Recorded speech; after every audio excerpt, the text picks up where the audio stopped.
Hey all, and welcome back to the Irresistible Me YouTube channel. Today I'm going to show you how to become a mermaid for Halloween. And you guys, I'm no professional makeup artist. This is just how I do it, so I hope you enjoy. I'm starting with a foundation and I'm applying it with a beauty blender. I used MAC's Pro Longwear because I know it's going to last all night long, but I did decide to use a damp beauty blender because it gives that airbrush effect, and mermaids are airbrush. Let's be serious here. They do not have a foundation on, so that's why I chose to use the beauty blender. Next, I'm taking a concealer. I just used the Pro Longwear concealer from MAC and NW15. I want it to be significantly lighter than my skin to make it very highlighted and glowy. And I'm just putting it underneath my eye and then onto my eyelid, and I'm blending it out with a damp beauty blender as well. This is really going to look kind of odd at the beginning, but once you get it all blended out, it's going to give you the effect you want. So then I'm going to carry it onto my forehead in an upside down triangle, and I'm just going to do this so that whenever I apply my scales later right there, those colors really pop. And if they were the normal foundation color, they really wouldn't show up as well as they do whenever you have a lighter base to start with.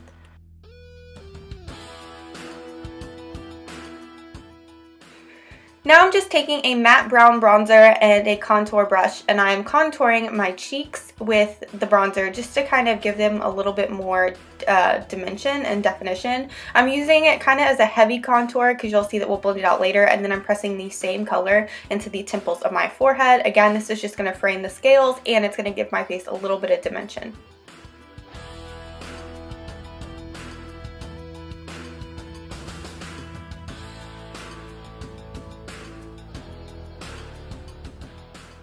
Next is the fun part. You want to take any kind of netting. I actually just used a loofah from home. It was really easy, and I pinned it to the top of my head and did it in an upside down triangle. And now I'm just taking a bright green color and pressing it into my skin over the netting. It's going to give a really cool scaling effect. I found out later that it's probably easier just to dust it on instead of pressing it like that, but you'll see how I do that later. And then I'm just layering colors. You can use whatever colors you want, but I mainly used a bright green, an aqua blue, and a little bit of purple, and then I put navy in there a little bit, and it starts to form. Looking back, I wish I would have made this a little bit more scattered and a little bit more blended, but you know, this is my first time doing it, so I really do like how it turned out.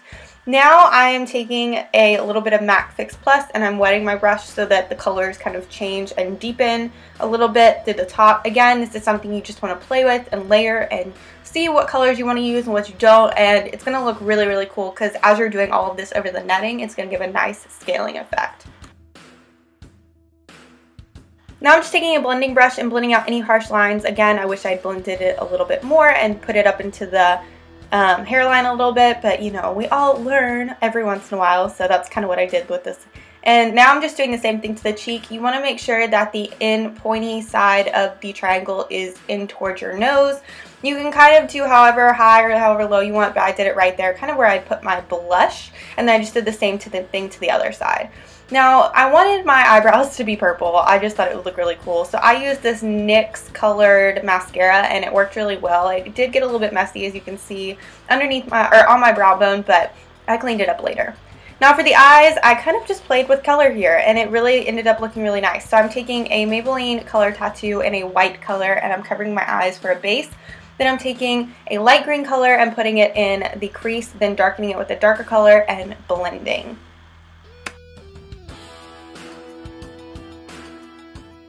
Now I know it looks like a mess, just hold on here. I took a gold and packed it onto the lid to give it kind of a bright, wide-eyed look, and I really like how it turned out.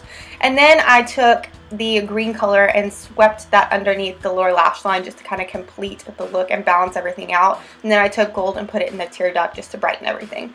Now for winged eyeliner, I can never do that on camera, so I just did a dramatic wing, and then I took a lighter shadow pencil and waterlined my eyelids so that it looked brighter and more awake, and then continued with that purple mascara on my eyes. Now for lips, I did a nude color and then I just dabbed a little bit of the gold shimmer shadow on the middle of my lips to give it kind of a washed out but really glittery effect. I really like how it worked out. You can do loud lips, but I liked this. And then I highlighted with some silver shadow. I really think this completed the look and it gave it that kind of wet look. I really, really liked it. Now for hair, we are definitely using my Irresistible Me hair extensions because mermaids have long hair. And what I did was I just took a curling wand and I curled a few curls away from my face and a few curls towards my face, just kind of alternating curls. And I really like how it turned out. Again, this is really effortless and messy because, you know, they've been underwater. And I really love how it turned out. If you recreate this look, make sure you tweet me or Irresistible Me, and I will see you again soon. Happy Halloween!